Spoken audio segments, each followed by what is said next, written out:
All right, y'all. We are live, but we got to let it breathe. I'm still breathing heavy from the small little circle pit I created by myself to Scott's green room rock and roll music he was playing when I entered the room. So I'm kind of hyped now. I'm ready to run through a wall, dude. But hey, we just got to connect to Facebook. We'll get things rocking and rolling here. Welcome in, everybody. It is the Mile High Huddle podcast. I'm your host, Chad Jensen, and with me is my fellow football priest.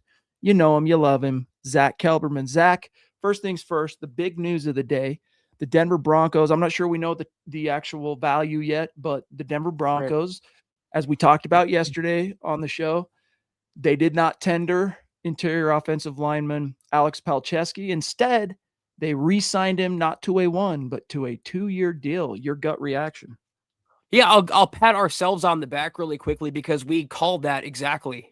We said that Palcho probably will. It behooved the Broncos to give him an extension. I said maybe a 2-year extension, and that would be an indication that they'd want to move on from Ben Powers because where there's smoke, there's fire with Powers. Shannon, there's plenty of smoke so far with trade indications and rumors and restructure rumors, release rumors. I think this is exactly that. They want to keep Palcho around. If anything, as a spot starter or swing guy, but he can also be, I think, and maybe the coaching staff believes, a long-term starter or at least Ben Powers' replacement. This is interesting now. I wouldn't be surprised if coming very soon, Powers is either released or restructured. Yeah. It is kind of, it does point that way a little bit more, but it's a contract year. So it would be a little bit difficult to restructure him just because there's no future years to push money into or whatever. But I'm sure where it comes to Zach salary cap voodoo, where there's a will, there's a way. But Ben Powers, since what was it, Monday, directly coming out of the combine, has been floating around the rumor mill as a strong cut candidate. I personally think it would be a mistake. I think the Broncos are not in a desperate cap situation.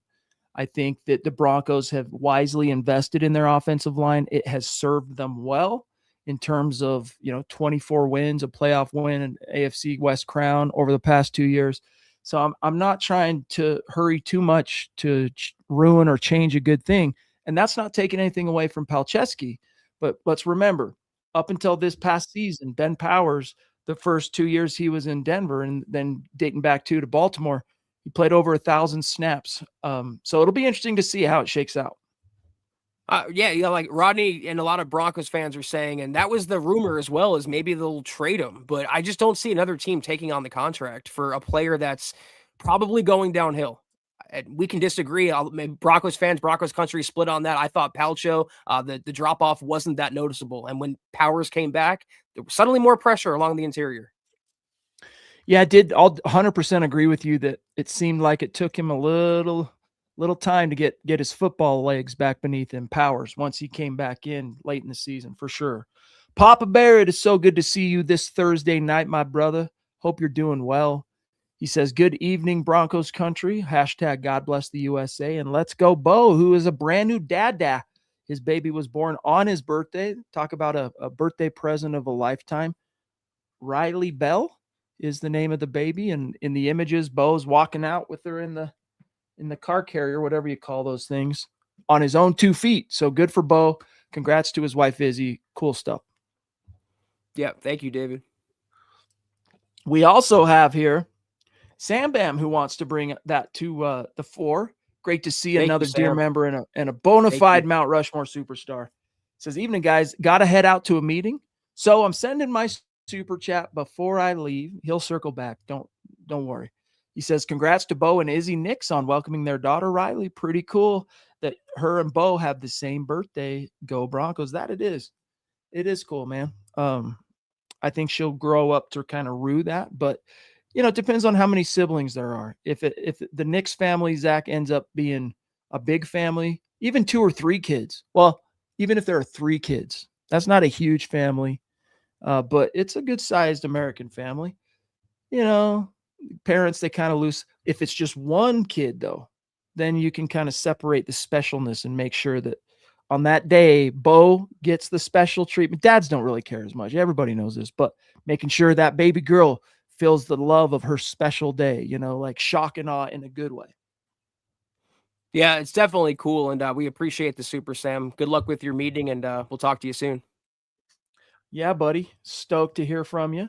Let me see who else we got here. We got I am Barb Eric. Is that what it says? Brother, I'm sorry if I'm not recognizing you, because nowadays YouTube shows the handles instead of the account names, and so sometimes there's a discrepancy. But either way, brother, thank you so much for the super. Thank you for being a member. It says, I think this is almost a guarantee that Powers gets traded, probably on draft day for a late round pick. That's definitely something to watch, because Zach, you had the numbers. You could probably recite them better off the top of your head, but the incentive for the Broncos, surprise, surprise, would be like post June 1st if they do anything with Ben Powers, right? Yeah. In terms of a cut and a trade, it could get dicey, because isn't there significant dead money in the event of a trade as well? Yeah, so I don't have it pulled up in front of me. Basically, no matter what they do, if they want to cut him or trade him, they better designate it after, like you said, a post June 1st transaction. Because if they don't, if it's pre June 1st, they're going to be taking on more dead money than they would be freeing up cap space. And if they wait till after June 1st, that flips around. So you might end up seeing that. I don't know, another team taking on his contract. I think he ends up ultimately getting cut. I don't know when that's going to happen, but it would be after June 1st. That's how they'll designate it. I don't know, man. Almost a guarantee. It definitely makes you start thinking that way a little stronger, but I'm not quite there with you yet, Eric, that it's almost a guarantee. But I think my pard's feeling a little bit closer to that side of the issue. We'll see. We'll see how it shakes out. Thank you very much, brother, for the super chat. And it's Eric Flynn. It's Eric Flynn, brother. See, now we know. Thank you, bud, for clearing it up. That would have been easy, right? Your handle, the discrepancy is what sometimes makes us not recognize you. But thank you so much, big dog. And we appreciate you clarifying that for us. We also have here Eric Holt checking in, big dog. What's going on? Thank you. Very generous super chat saying, hey, guys, I don't know if you remember or not when I chimed in about Ben Powers, but the signing of Alex Palczewski makes it easy to move off Powers. And I know exactly where to send him. To the Jets with Stiddy for the 44th pick, a really high second rounder. Thoughts? Well, I don't know. I was doing a quick curation, Zach, of the comment section from it was either last night's show or the previous show, both of which for MHH Pod were titled around the Jarrett Stidham trade rumors. And we were talking, maybe a third. You don't move him unless it's a third type thing. People were just laughing their butt off. There's no way the Broncos get a third round pick out of Jarrett Stidham. So I don't know, Zach. Maybe if you pair him with a Ben Powers, you can push it all the way up into the middle of the second round, or top 10, I guess, top 12 of the second round. I mean, I would do this trade in a heartbeat, and I think a lot of other Broncos fans would. I think George Payton would. I don't know that Darren Moogie would, the Jets GM. So we'll see. By the way, Alex Palczewski was under contract this time last year, and so was Ben Powers. It didn't have any specific implications on Ben Powers. Now, big difference there.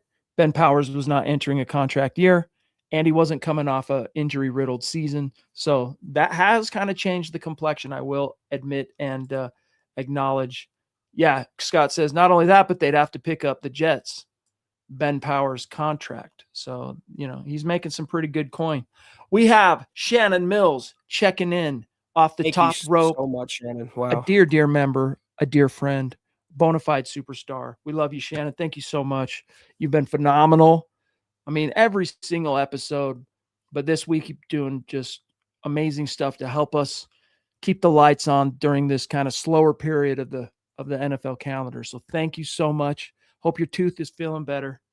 She says, good evening, Chad, Zach, and Scott, and Broncos country, and glad Palcho was extended. That offensive line will need some tweaking with him the next year or so, and any preparation for that is smart. So definitely, at worst, Zach, the Palcho re-signing solidifies their swing guard guy. And by the way, backup right tackle, while he was playing in place of Ben Powers, if the Broncos needed a snap or two at right tackle from McGlinchey, Frank Crum would go in.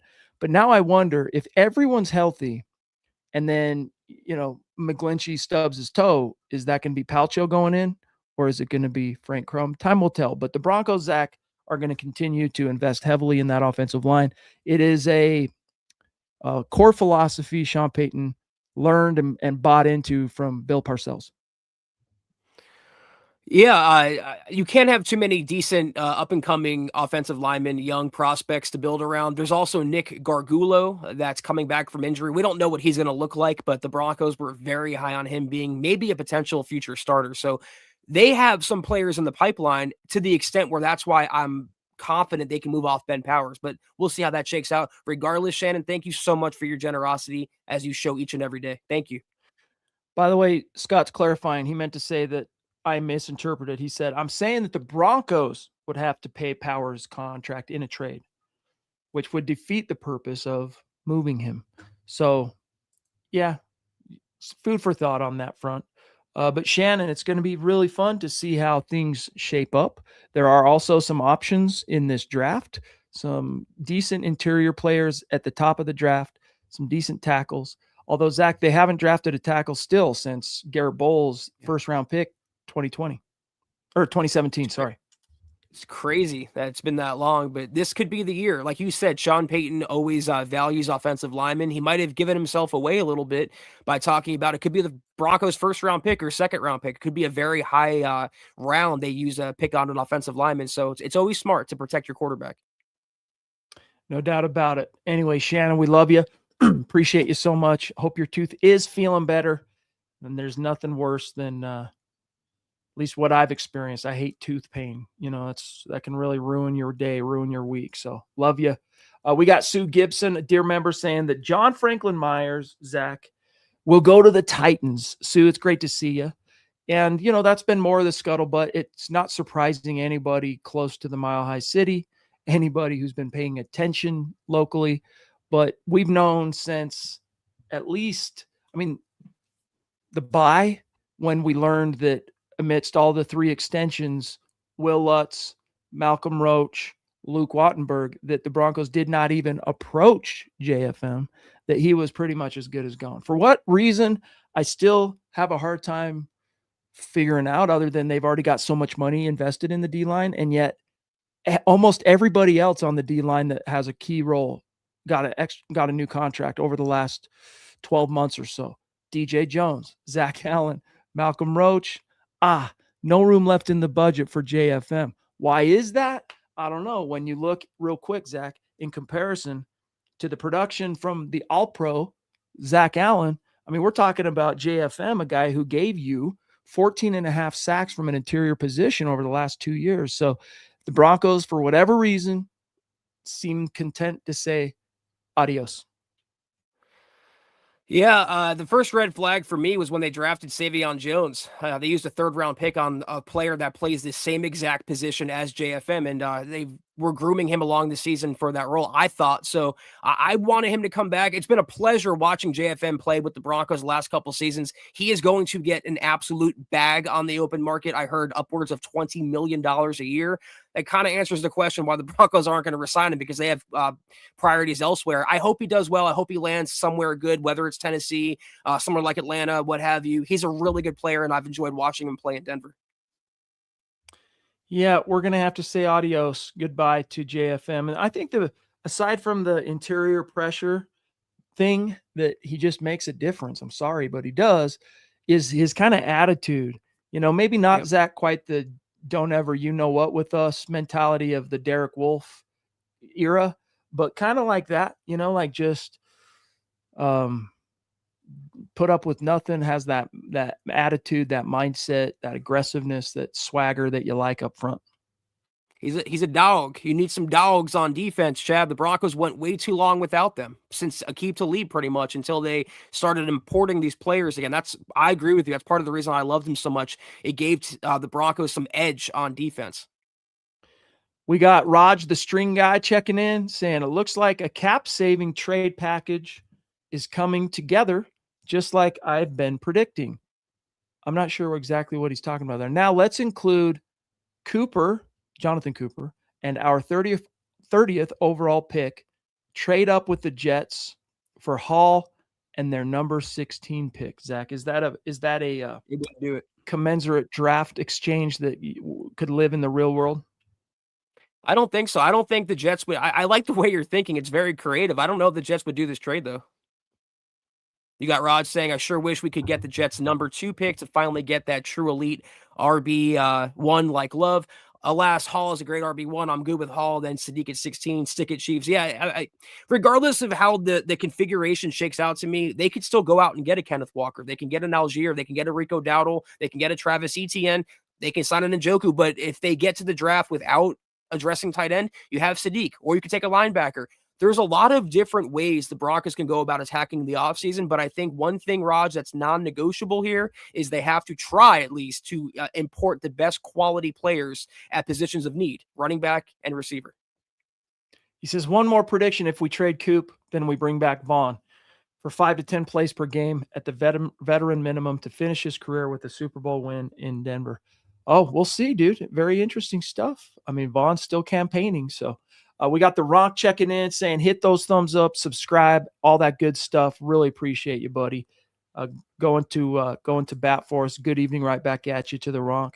We got Mike Thompson saying, having both Zach Stevens and Mike Kliss suggest Denver's going to more or less run it back with, their roster as is. In other words, not make big free agent splashes. Would be a great smoke screen, a downer if it's true. Well, look, guys, at this stage, no one knows.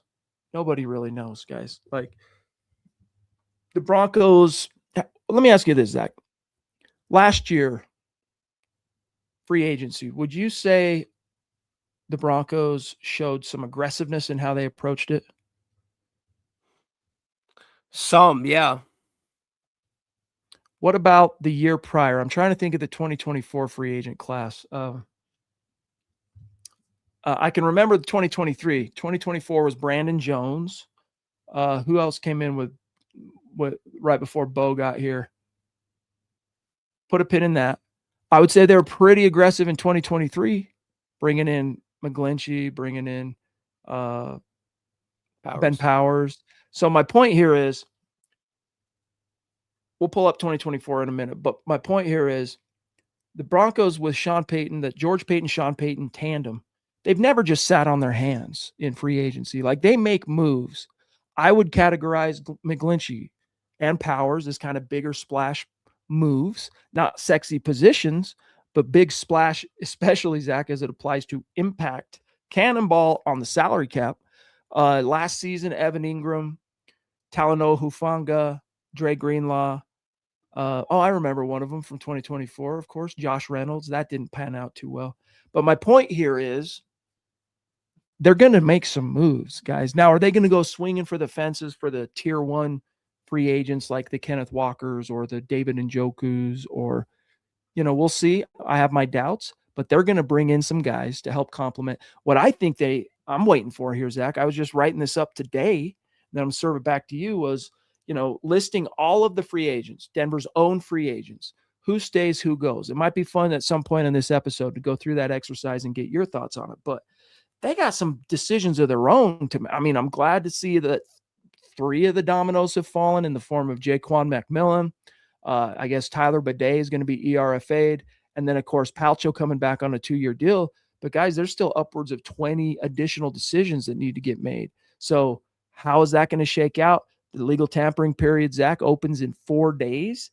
And in a perfect world, on some of those guys, you'd like to get to them and get them signed if you want them back before other teams can start calling them. Yeah, that's why I said the Broncos were somewhat aggressive last year. They were aggressive on defense, getting Hufanga and Dre Greenlaw, but they didn't do enough to satisfy the offensive needs. They brought in J.K. Dobbins, they brought in Evan Engram, but those were players that you were trying to get value on. Those aren't like studs. Those aren't true like elite home run hitters. Go out this offseason and sign a Kenneth Walker. Go out and trade for a Garrett Wilson or Jalen Waddle. Those are home run hitters. That's what I hope to see on offense this offseason. So 2024 kind of was the least. So I guess here's a good way to look at it.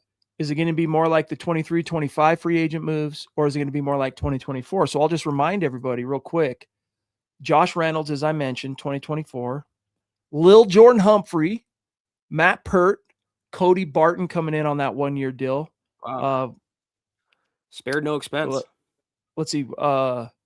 And then, like bringbacks like Will Lutz, Adam Troutman, Michael Burton. Oh, Malcolm Roach. Malcolm Roach was part of that, 2024. And then Brandon Jones. So a little bit more under the radar, not huge splashes, but think of those names I just mentioned. Among them, some pretty serious role players, including Lutz, Roach, Brandon Jones. So I think it'll probably end up, Zach, being somewhere in between, like a 2024 style class meets a 2025, like somewhere in between. It's not going to blow anyone's mind. Like anybody pining for the big trades or like, those tier 1 guys, it might not happen. Well, I would hope it'd be more than 24 because the Broncos are no longer shackled by Russell Wilson. And that was the year they were taking on the most of the Russell Wilson dead money. So again, you're right. They don't need to go out and spend like you would on Madden, hand over fist and be reckless, but you have the opportunity finally to be more aggressive, go out and capitalize off that while you have the Super Bowl window. Chase, good to see you, pal. Thank you so much for being the supporter that you are, buddy. He says, DJ Moore, who was traded today to the Bills, should help the Bills. I'm fine missing out on giving up a second rounder and having to pay that contract, though. What were your thoughts, Zach, on the move, Moore making his way to upstate New York? Yeah, I agree with Chase here. I understand what Buffalo's trying to do. And you know what? That's what I want the Broncos to do. Be aggressive and go out and help your quarterback get him more weapons. But I know other picks or whatever went back to Chicago in this trade. I thought a second rounder for DJ Moore was kind of high, but we'll see how that works out for him. I agree. Shout out, Jordan. Good to see you, pal. Jordan Lewis in the house, another dear member. David Yunkin, yes, indeed. Good to see you, pal. He says, Sean Payton said he likes the receivers he has. It's the running back, tight end, the BS joker role, and linebacker. So the 3 positions he decided. And remember, Sean Payton, every once in a while, Zach, he says something that he probably regrets, like off the top of his head. There have been a few things, one of which I'll defend him. He was actually trying to pay a compliment to Jacksonville, talking about them as a small market. They should get more attention than they are getting type thing. But anyway, my point is, more often than not, though, he's very controlled, polished, likes to hear himself talk at the podium, but he knows what information he's letting out there. And the 3 positions that he was willing to float himself, and then, of course, he tied it to the very simple, self-evident, observational, look, we got our own guys hitting free agency at linebacker, running back, and tight end, which is true. They got 3 free agent tight ends hitting the market. So those what would be the priorities, I would think, And then when he literally got asked about wide receiver, as David Yunkin points out, he really made it sound like they're happy with the guys they have, Zach. Well, it's weird because after the AFC title game, Sean Payton criticized his receivers for dropping passes. And he said at the trade deadline, we're happy with who we have. They made no moves. And then that happened in the AFC title game with the season on the line. They fired the receiving coach, partly because of that. I would be surprised if they didn't make a concerted effort to fix the receiving core. I don't know if they're going to go out and get a Jefferson, for example, but they got to try, Chad, to get a true number 1 in the building. They don't have him on the roster right now. It might be the draft. We'll see. Tucson Phil, great to have you with us tonight, brother. A great Facebook member of our community, a dear supporter, saying, good evening, Chad, Zach, and Deacon Scott. If we could get Dallas Goedert and Kevin Byard, would you be happy? Hashtag Buckham, MHH for life, Broncos for life. I would be pleased with a Dallas Goedert, Zach. Like he could do, he could check some of the tight end boxes that you need. Let's remember, Adam Troutman, he's kind of been your wide tight end go-to guy. Also happens to be a Sean Payton guy. But then also Nate Adkins and Lucas Krolzak also hitting free agency. So what's your answer here for Phil? Kevin Byard, the safety. I don't understand where all this safety talk is coming from, but we haven't heard anything career threatening about Brandon Jones. I know he'd be going into a contract here, but he was an excellent player when he's healthy, and Hufanga has the other safety spot. But I'm not just talking about you, Phil, because like Mel Kiper, Jeremiah, these other draft nicks have mocked the what's the safety, Chad, at 30? I'm blanking his name right now. Emmanuel There you go. McNeil Warren. Warren. There you go. Thank you. Yeah, I've been seeing a lot of talk with him, and he's a good player, but like, is that where you want to go with 30? Do you need a safety that bad? I like Dallas Goedert. I'd be happy with him, but me personally, I don't see the need for safety. The one thing that you got to worry a little bit about is PJ Locke hitting free agency, and he is a starting caliber number 3 safety. He showed in 2024 on one hand, yikes, turns out we don't want him as our starter. Let's go ahead and bring in Talanoa Hufanga. And then he gets that back surgery this time last year, almost like an experimental type of deal. Gave him an extra inch in terms of his height. Get your minds out of the gutter. And then Zach, he's a backup special teams guy for most of the year. Brandon Jones goes down the stretch. PJ Locke is called on some big games. He played really, really well, and especially in the playoffs. So that's a lot of value walking out the door, a guy that you can fall back on because he could play either spot at safety, So then again, as I'm saying this, the thought that comes to mind is, well, word on the street is that they want to start trying to get Devin Key more and more involved on defense. And his absence or departure, I should say, Locke, Zach, would certainly create the room for that. Great point. Yeah, the Broncos have a few safeties still in the pipeline that haven't gotten an opportunity. They don't know what they're going to be, what they have in them. And Devin Key, whatever, he's definitely one. All pro as a special teamer, but let's see what he can do at safety. You never know. And if they want to bring back, if they need a third safety because PJ Locke is leading, well, they can just re-sign PJ Locke or go out and get somebody else. I don't know. I wouldn't, to answer your question, Phil, directly, I wouldn't put a priority on targeting Kevin Byard. Goddard, though, I do like. Yeah, I mean, for what it's worth, Byard last season, he's a 3-time first-team All-Pro. He's a name that most people don't really think of, Zach, when they think of the best safeties in the NFL. But he's a 3-time All-Pro, a 3-time Pro Bowler. He's led the NFL in interceptions twice, including last year. And the downside is he's 32. So and he's going to be 33 in August, by the way. So anyone that signs him, just understand he's pretty close to the wall, and yet he's still, it's one thing, Zach, when a guy makes the Pro Bowl late in his career and you go, living off of that, name cachet, but he also made first team All Pro. So he's still got some juice, it would appear. If the Broncos were desperate at safety, like if Brandon Jones was gone or a free agent, Byard would make some sense if you wanted to go spend and put him next to Hufanga. But we'll see. We'll see, Phil. Good question, pal. We got Shannon jumping back in. Thank you so much. Shannon. She says the Broncos will do one thing always, and that is never show their hand. I've been a fan for 48 years, and I've yet to figure out where the Broncos were going in free agency or the draft. Yeah, it's a competent front office, Zach, does a good job to obfuscate their intentions, especially in the press, right, and in the public. However, there have been a few moments, especially in the draft over the years, where we could see how that cookie was crumbling. Garrett Bowles was one example. Drew Lock was one example, although we did expect the Broncos to take him earlier than they ultimately did, Drew Lock, that is. But yeah, I think this regime, specifically though, Zach, Peyton, do a really good job at creating whatever narrative in the press they want there to be relative to speculation on their intentions, and then holding down the fort and doing whatever the plan is. Yeah, Chad's definitely right about that. I can think of two predictions that came true, and they're rare because the Broncos rarely, like you said, do what you want. Dalton Reisner and Lloyd Cushenberry, both offensive linemen for whatever that means. But free agency is a different bucket. We all want the Broncos to spend like it's a video game, especially when they have money and needs elsewhere, and they have a young quarterback to build around now. But we have to also temper our expectations and realize George Payton still has a little bit of power, and he still works simpatico with Sean Payton.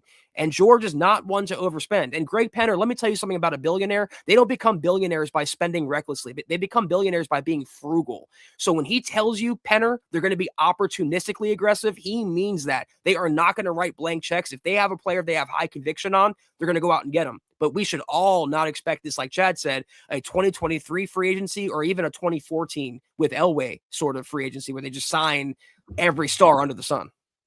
Yeah. Boy, oh boy, that was a good time to be alive as a Broncos fan, man. That 2014 free agency swing, which came 2 years after the Broncos inexplicably, like unthinkably, somehow landed Peyton Manning. So, yeah, we'll see how it shakes out. Shannon, they'll keep us guessing, and we'll have a blast doing so from now until next week when free agency opens, and then, of course, the draft. Stoked to have you along with us. Jordan's just saying, hey, man, I just wish we could get a tight end, get the tight end position right. We haven't had a good tight end since Julius Thomas.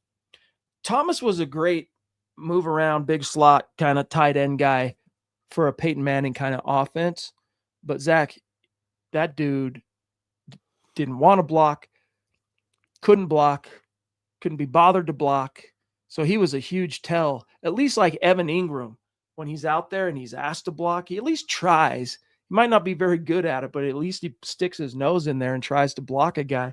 Julius Thomas, man, you saw kind of the emperor without clothes when he signed that free agent deal. Was it Jacksonville? I think he landed. And within a couple of years, he was out of the league. So Peyton Manning, man, he made a lot of careers for a lot of folks out there, Zach, across Indy and Denver. That's for sure. Oh, what, Jordan? Jeff Hireman didn't do it for you? Or how about this one? Jake Butt didn't do it for you? Or I got one for you. Greg Dulcich didn't do it for you? I mean, they Broncos have this great track record of drafting tight ends. If you can't tell, I agree with you. It's been a while since they found a consistent weapon at tight end. We all thought we got that in Evan Engram. He was the furthest thing from that, and I hope that they can rectify that this year. Sue says we've got to get an exceptional tight end to compete within our division. Man, I still, like, as disappointed, Zach, as I was by the overall role, involvement, and production of Evan Engram in his first year with the Broncos, I still wonder why it was such a low volume affair. Like, why? Yeah, he finished third on the team in receiving, give him that, behind Cortland and Troy Franklin. But, like, what was the real reason he kind of failed to launch? Was it a disconnect? Or, like some of the boo birds say out there, Zach, Bo Nix just can't throw over the middle of the field. He hates throwing over the middle of the field. Was it scheme? Was it the way Sean Payton was trying to use him? Because here's what's weird. Sean Payton has helped birth the modern age, pardon me, of the pass-catching tight end. When he brought Jeremy Shockey over from the Giants to the Saints, then, of course, Jimmy Graham, he hasn't been able to quite get it right yet in Denver, Zach, but he's got the bona fides. Like, what was it? And my point here, even asking the question is, could Evan Engram still be that guy? No, and I'll tell you why. It's not the quarterback and it's not the scheme. It's Evan Engram. And if you watch Evan Engram on film, he looks like a player that's not the Evan Engram that we thought we'd be getting based on his previous film. I don't know. I saw separation issues. I saw athletic issues. I just saw a guy who was not really comfortable in his gait. And he had the injury. I know it's tough to come back from that, Chad, but you had players, and I know it was low volume, but Adam Troutman was catching passes. He's a tight end. Lucas Kroll, before he got hurt, he was catching passes. He's a tight end. Beck, there were so many tight ends in the Broncos system the last couple of years that still made an impact. Why were so many goose eggs present with Evan Engram? It's got to be the common denominator here, the player. It's hard to refute it. It's hard to refute that. But he had last season, Zach, in 16 games he appeared in with 2 starts, he did get 76 targets, which surprises me. Like, it didn't seem like it was that many. 50 receptions, 461 yards, and a touchdown. I'm looking this up on my phone because I don't want to tempt fate with my connection. But you look at his career, Zach, he had 3 years as a pro, over 100 targets. One was his rookie year, and then the other 2 years were his 2 Pro Bowl nods.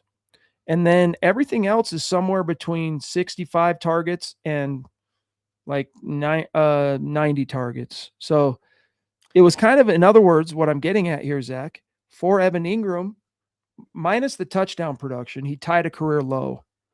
It was a relatively average body of work for Evan Engram, for what it's worth. Can you see that? That's the biggest stat right there about Evan Engram. He's going to be 32, Chad, in September before the season starts.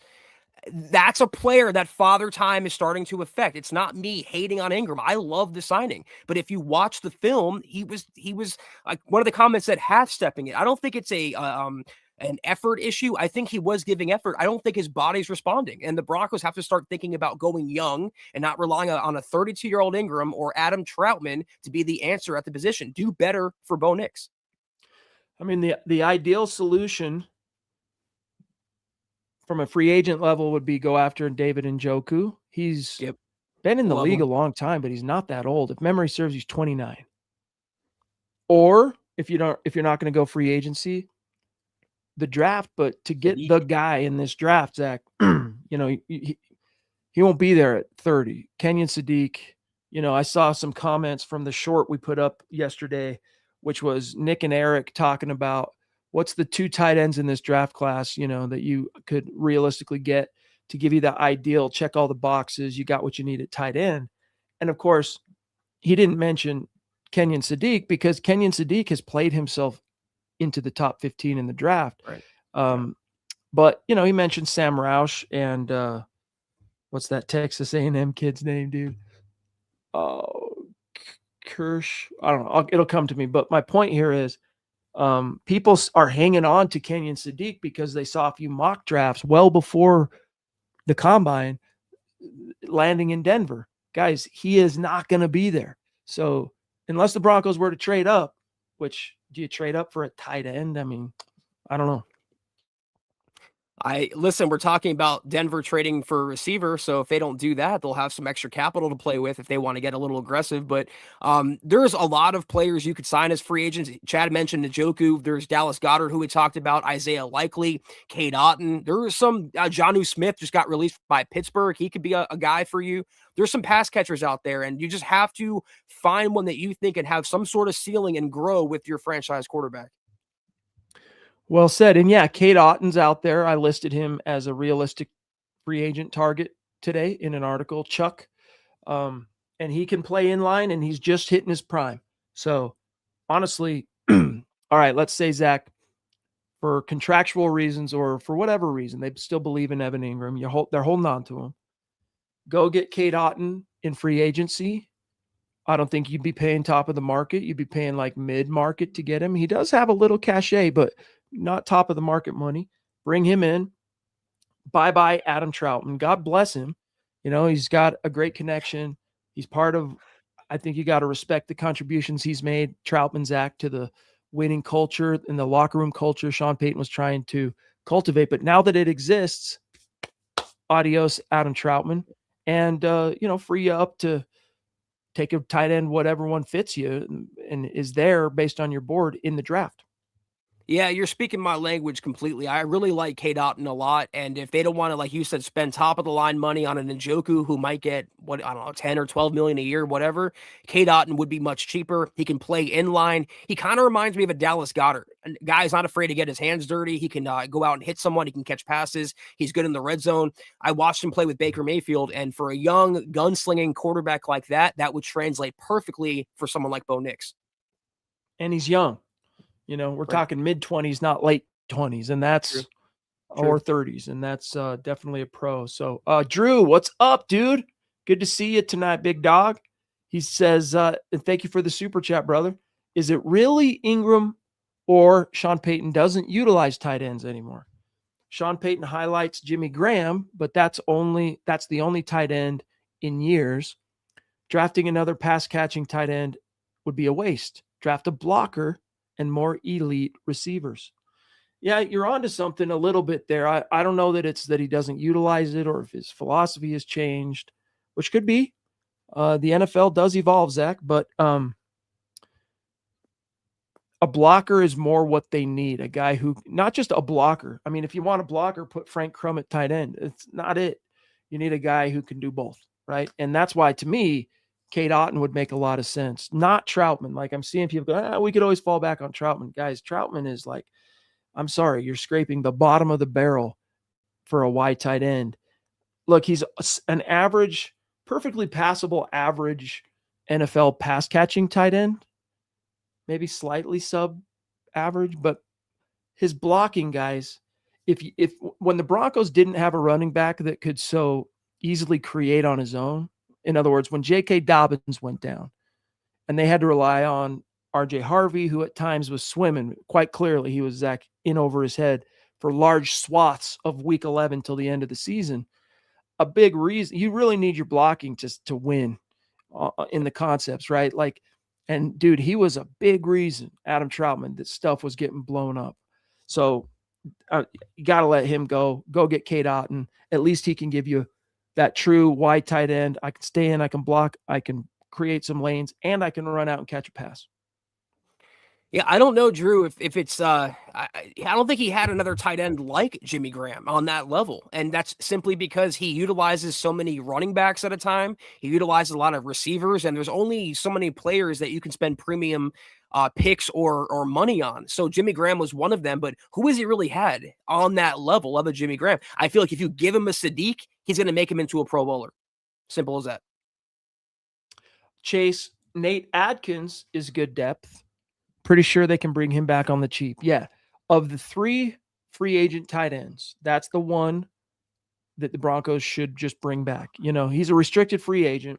They're not going to tender him, but they bring him back 1 year, 1.10, 1.1 million, one more year, because just as he was starting to kind of really have a role and the Broncos were really stoked on Adkins as their best blocking tight end, all of a sudden, 2025, Zach, he really struggled with health, right? He missed multiple games with multiple injuries. So that factors into how they approach paying him. But he's just not a guy, Zach, that they have to act on right away. By the way, they can just kind of kick the can down the road, get through that first wave of free agency. Okay, now we know what we got, what we need, and then approach Nate Adkins. But in my opinion, he is the only one of the 3, and the 3 are Troutman, Adkins, Lucas Kroll. He's the only one. I mean, if you want to count Mercedes Lewis, but he's a street free agent, I don't count him, but that's the only one, Adkins. It's just such a low vibrational move because if you bring him back, you're bringing back Engram, and then you're basically running back the same room that you had in 25 or the last couple years. You need to aim higher. So if they do that, fine. But go out in the draft and still spend a higher round pick on a higher ceiling tight end. Address the position properly. Or if you bring back Nate Adkins, also go out and sign a Cade Otton or a Njoku. Don't just settle and don't just settle for the status quo. That's all I'm saying. We got DLJM 7847. I'm trying to pull it up on YouTube so I can see the name, because I bet you we recognize this individual, but it's not wanting to pull up for me yet. Too new is the super chat. But either way, bro, thank you so much. He says, best Broncos pod. Thanks for all you do. Across the pond, by the way. Thank you. Proving right now, there you have it. Living, breathing evidence that Broncos country is not a geographic location. It's a state of being. So thank you, pal. Really appreciate the support, big dog. Yeah, appreciate that, man. Thank you. I wonder why it's not showing up for me. I'm pulling it up on the back end and it's not showing me. Anyway, all right. Appreciate you, brother. Shiloh jumping in. The Chiefs could tank in 2026. Mahomes likely wouldn't be playing for anything if he came back in October or November. He's coming back week 1. That's what I was going to say. Guys, you're full. Dude, Andy Reid doesn't have much time left. Generally speaking, let alone in his coaching career. So, like, they got to make hay while the sun's a shining. Patrick Mahomes, the Chiefs are sparing no expense to get him back on his feet.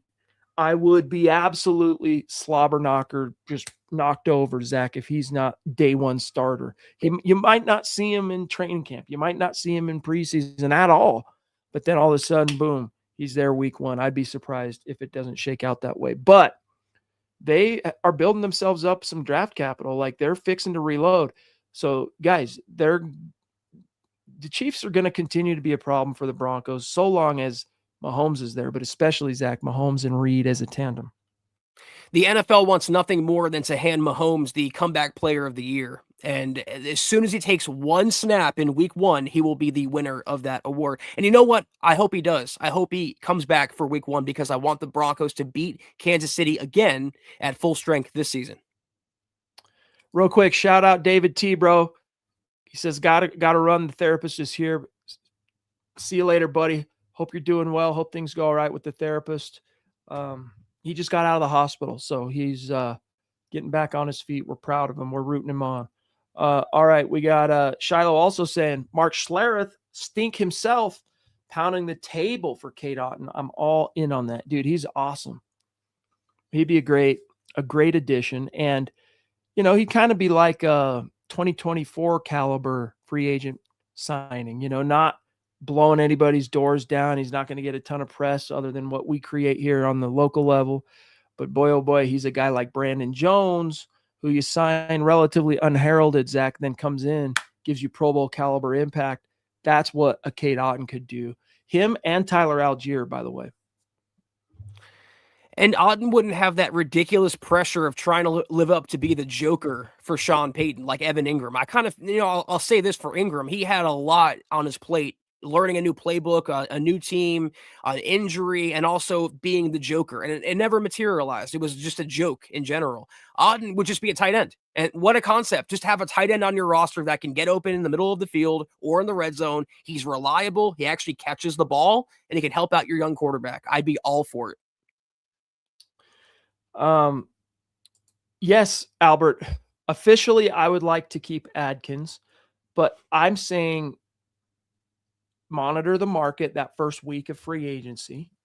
And once you have made, you know, he's not your first option because obviously he was your third guy on the depth chart. You brought him in for heavy, you brought him in to block basically. And then every once in a while, Sean Payton would get cute and work something in, especially in the red zone, to get him a touch and a touchdown here and there.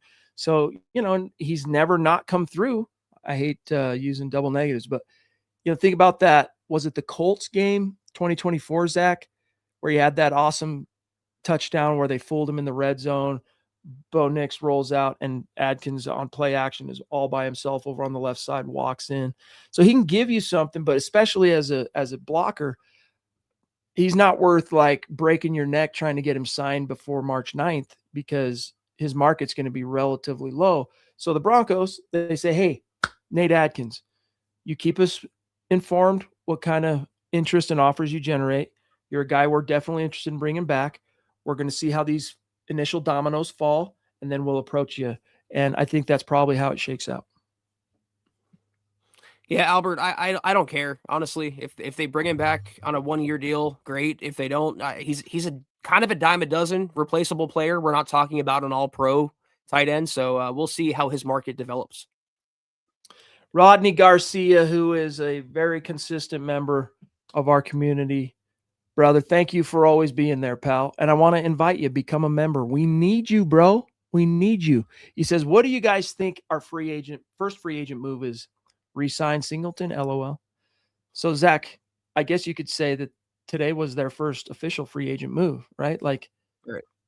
I mean, the Jaquan hasn't been announced yet. Like, I already have the press release from the Broncos. They've confirmed the Alex Palczewski thing. Like, that's done.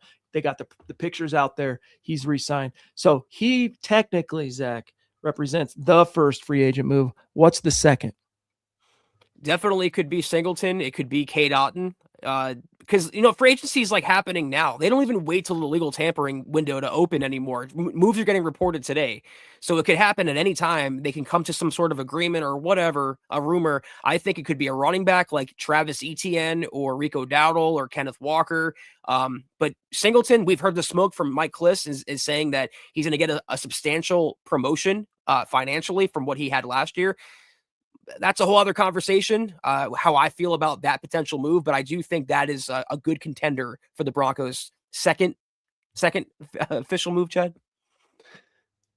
I mean, the guys that they got to prioritize bringing back of their own to me, Singleton, you got to decide, is it going to be Singleton or Sternad? There's still that snowball's chance, but it's a chance nonetheless, like Lloyd Christmas. So you're telling me that there is a chance they could bring back both, but it depends on what Sternad's market is out there. I think because he really wants to be not only get paid and more than a 1-year deal, he wants to be assured that he will have either starter job or a chance to compete. And I don't see that happening in Denver. I think Singleton is going to be the initial priority between the two.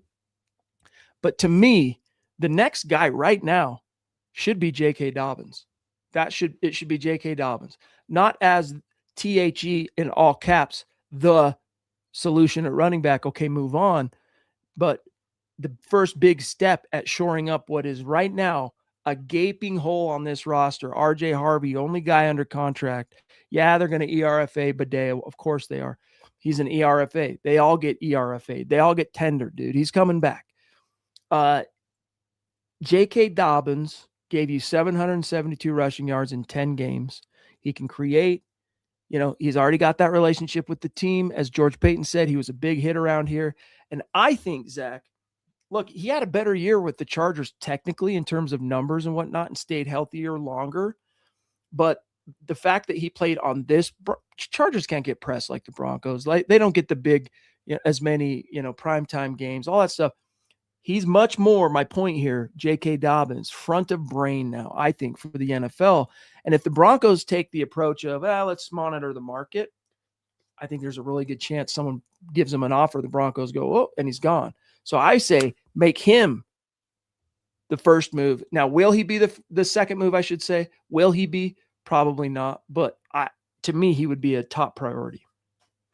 I'm right there with you. I would much prefer to bring back Dobbins than Singleton, but I think Sean and George Payton might feel different. We'll see, though. I'm personally hoping I wake up to a headline like Broncos agree to terms for trade for Garrett Wilson or Jalen Waddle. That could be the first move as well, second move, whatever, but we'll see. It's going to be exciting nonetheless. Good point.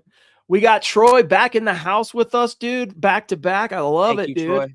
Great to see you, an OG from the MHH UN, as you can see in his hashtag there, from the city of brotherly love, Eclipse Stormborn, checking in to say happy Thursday, Priest and Broncos family. I love you all. We love you too, big dog. But my question is, Brian Thomas, the wide receiver, or AJ Brown? Sorry if I missed. Piece from Philly. And to be specific, he's saying, look, I know AJ's better, but who would the Broncos, Zach, be willing to bring in and or pay for? This is a completely subjective question, Eclipse. Everyone is going to have different answers. I would say neither would be my answer. If I had, if I could pick neither, I would. If I had to pick one, though, I'm picking AJ Brown. And I'm only saying that on terms of his potential and what he's accomplished in the NFL. I understand he's more of a polished Cortland Sutton, but he's still a damn good receiver that you can rely on in the red zone, down the field. He can also break a game open. He's been proven that. And I don't think what's happening in Philadelphia, it's been a little overblown. He's taken some of the shade where it should have gone to Jalen Hurts or the coach or whatever. AJ Brown's a damn good player, and I wouldn't mind having him. Brian Thomas Jr. might have a higher ceiling, but he has a lower floor, and we don't know what he's going to be. He had one decent year, or one good year, I should say, for a rookie, and then he completely fell off a cliff this past season. So just to give you context, I think we all kind of know how good and consistent AJ Brown has been, especially since he ended up in Philly. To illustrate the Brian Thomas situation and why it's even a question, and it's a good question. So the good year Zach's referring to was his rookie year, 2024. He has 133 targets. He catches 87 of them for 1,282 yards and a whopping 10 touchdowns. Yep. Last season, and by the way, he appeared in all 17 games as a rookie, started 16. Last season, Zach, he misses 3 games. So he only starts all 14, but 14 games. He gets 91 targets, but his conversion ratio drops dramatically. He only has 48 receptions for 707 yards. So slightly lower than Troy Franklin, and way fewer touchdowns. 1/3 of the touchdowns Troy had. He only had 2 last year. So that gives you a little bit more of the context of why it's a question. He's an interesting player, but like I'm not bending over backwards or doing anything extraordinary for Brian Thomas, but that upside's there. I think that was a good way to put it, Zach. He has a higher upside. He's younger, but the floor is frighteningly low. Yeah. But he might need a change of scenery and it could all be better, kind of like at least it appeared initially for Jerry Jeudy. Well, it's weird because he upgraded wholesalely with coaching, going to Liam Cohen and how Trevor Lawrence played toward the tail end of last season, and he didn't benefit from it. He was actually affected by it in a negative way. It's usually the other way around. You get like Ben Johnson. Look what he did in Chicago for all of the skill players there, including the quarterback Caleb Williams. It's just weird that BTJ would fall off a cliff. But if I had to eclipse, take one of these guys, give me the proven guy. Give me AJ. Hey, Steve on Facebook, O'Neill, you got to cool it with the language, homie, or we got to bounce you. We appreciate your takes, but you can't talk like that, dude, or else we got to bounce you. All right. So just fair warning, FYI, Steve O'Neill. Tone down the language, bud. All right. Troy, love you, big dog. Let's see here. Where are we at time-wise? Ooh, geez, it's already 55 minutes. Holy smokes. All right, Zach, why don't we do this? Yeah. We'll go through our final messages, and while Zach's going through that, I'll take one last look at the chat, so don't anyone go anywhere.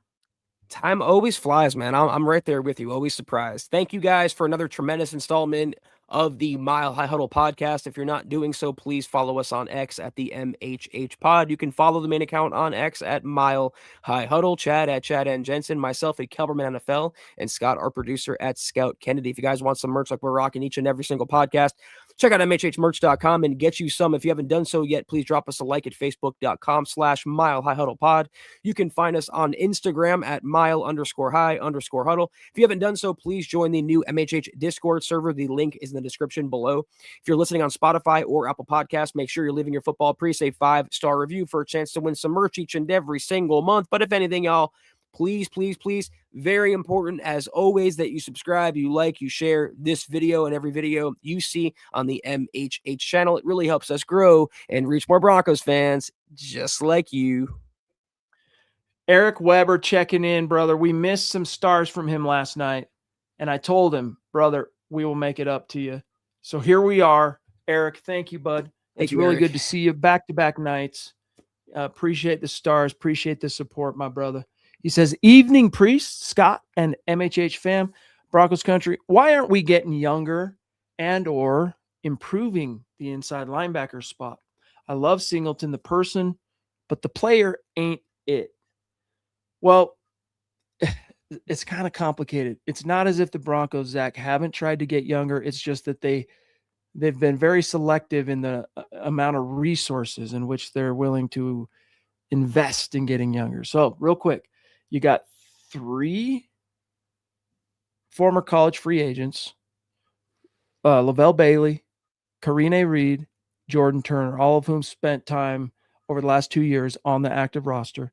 They did spend a 3rd-round pick on Drew Sanders a couple years back. Injury bug has foiled that. And so while those irons are in the fire warming up, they need someone to produce. Singleton, Dre Greenlaw, Justin Strnad keeps coming back on the 1-year deals. So I guess what he's really asking here, Zach, is is it about time that the Broncos spend a high round pick on a linebacker? Yeah. I get they might be a little traumatized from what happened with Drew Sanders, who, by the way, was the highest drafted linebacker by the Broncos since DJ Williams in 2004, who was a 1st-round pick. Sanders was a 3rd-round pick. Is it time to go get, one of the top linebackers in the 2025 class? It's been time. And Eric, I liken this to the situation at tackle that Chad mentioned earlier. They haven't used a draft pick on a tackle. I can't believe I'm even saying this sentence. It's actually factual. Since 2017. They've tried to get by with gum and paper and just trying to band-aid their way at inside linebacker instead of addressing it properly, building through the draft and getting a young stud blue chip talent. So to answer what Chad asked me, yes, this is the time. But to respond to what you said, I agree.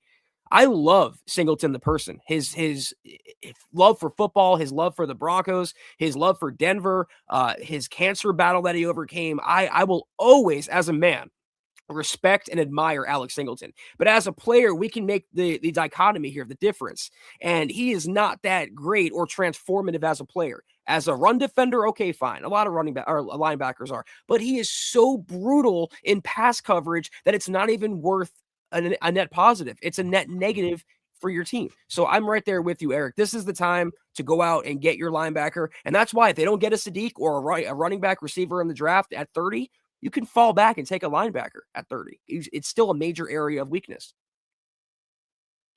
Well said, buddy. Thank you, Eric, bro. Appreciate you. It's good to see you. We got the Rock throwing down 20 Rock. Hey, MHH YouTube memberships to folks in the chat. So I'm sure people who are getting that gift, like perhaps Troy and others, are super stoked here. Ronk, thank you, buddy. We appreciate you. And we appreciate each and every one of you who it's I was trying to explain it to somebody who has no idea that I is in my family and just can't quite understand what it is I do, and why people do what they do and how it all works. And a little bit older person, I was trying to explain, it's like taking ownership kind of in what the direction this ship is headed and whatnot. And Rock, you've been one of those at the top of that for years, big dog. So we love you. We appreciate you. And I don't know where we'd be without the Ronk. The mayor of the MHH podcast for a reason. If anyone earned their title, it's definitely Michael. So thank you so much, man. All right. A Mile High salute, a special shout out to all the great Super Chat superstars, supporters, and dear members helping us keep the lights on tonight, like Shannon, Tippity Top, 2 Super Chats. Thank you. We got the Papa Bear at the tippity top of the show before we even went live. Sam Bam before we even went live. Eric before we even went live. The other Eric before we even went. No, that was after we went live.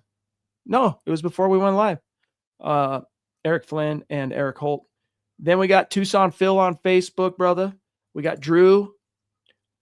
We got DLJM.